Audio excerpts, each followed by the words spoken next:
That was the end of yet another really good match today.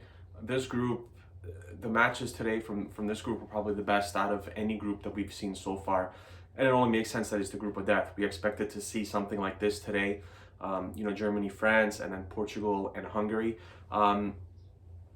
Going into this match, two things I'll say that kind of stuck out for me over kind of everything else was Pogba is a completely different player when he plays for the French national team. I thought he was excellent today. He slowed down a little bit, maybe the last 15, 20 minutes, maybe he just ran out of gas a little bit. But the first half, I mean, he had one chance. The beautiful pass that led to the own goal was his. He had a few defensive plays that he came back and really did his thing. I thought he was exceptional today.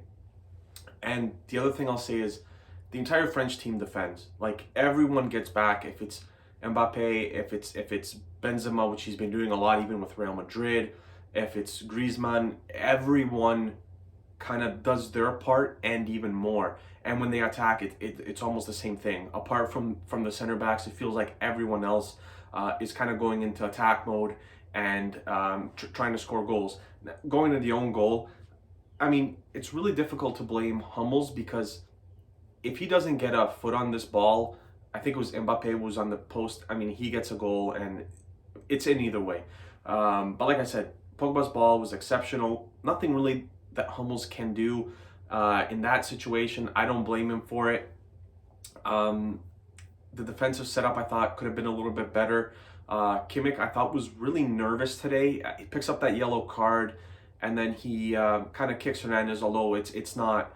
I didn't think it was a second yellow, but he kind of kicks him close to the head, accidental. But he just seemed very nervous.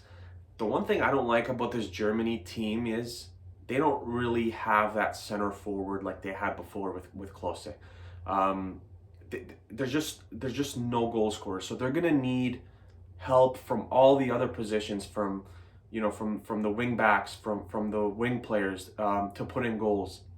They're gonna need Mueller to do a little bit more today than they're gonna need more from him going forward than he provided them with today. He had a half chance there in the first half, which I think he should have done a little bit better with the header. But they're going to need a lot more from him because he is a very experienced player for them. He's been a key player for them, in 2014, 18, whatever the case may be.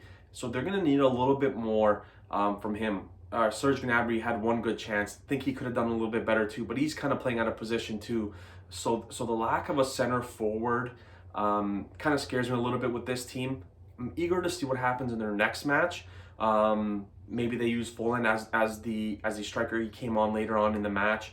We'll see what happens with that. Kai Havertz was kind of quiet today. He had little moments where he was lively but quiet. Timo Werner obviously came on later. Didn't really have much input on the game. But I think forward that they need to do a little bit more in the attacking part of the game. Like I said, just no real center forward. You're going to dig your hole like that. And people might say, well, the Spanish teams played with essentially a false nine 10 years ago or so. That Spanish team was, no disrespect to this German team, was a lot better. So they could have got on with playing me as a false nine versus anyone else. But I think going forward, they're going to have to figure out their situation. Maybe you let Thomas Mueller play up there, and maybe you bring on someone like Gnabry off the bench or something like that. One thing I'll say is as well, Gundogan had a career year at Manchester City. France completely took his game away today. He wasn't on the ball. He wasn't creating chances. It was his chance that he had in the first half there where I said Pogba made an excellent defensive play. It was his half chance that Pogba kind of got in front of, and he kind of whiffed on it a little bit, but he was nowhere to be seen today. And it felt like France was just in tune with what they wanted to do today. I didn't think the Germans did a good job with their set pieces. They had 2 or 3 set pieces, which was really close to the French goal. I thought they were all wasted. And that's the issue, again, going back to the center forward. There's no one that you could kind of whip in the ball there and, say, score me a goal, get me a header. Apart from Mueller, I don't think Serge Gnabry is going to score that. like Leroy Sané is going to have issues scoring that. K-Mick and all these guys, they're just not tall players. So they're going to have issues with that. And yeah, I think the French team, these 3 points were huge because you can argue that for France, this could have been the toughest match in the group stage, and for Germany, it could have been the toughest match in the group stage. That's taking nothing away from Portugal. I think I have them winning the entire tournament. But it's a very big match against a very big team, the first game of the group session. And it really did, and the commentators were right. It had the feel of like a quarterfinal, semifinal match because these 3 points are so crucial. I think a lot of people had a draw in this game. I had France winning by 2-1. But very crucial points, 3 points for France. And Germany on 0 points now.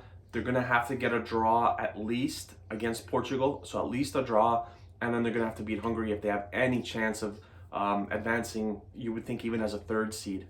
So they have the work cut out for them. France is almost, I would say, halfway there. Beat Hungary, you have 6 points. You're gonna go through as either the first or the second seed. And yeah,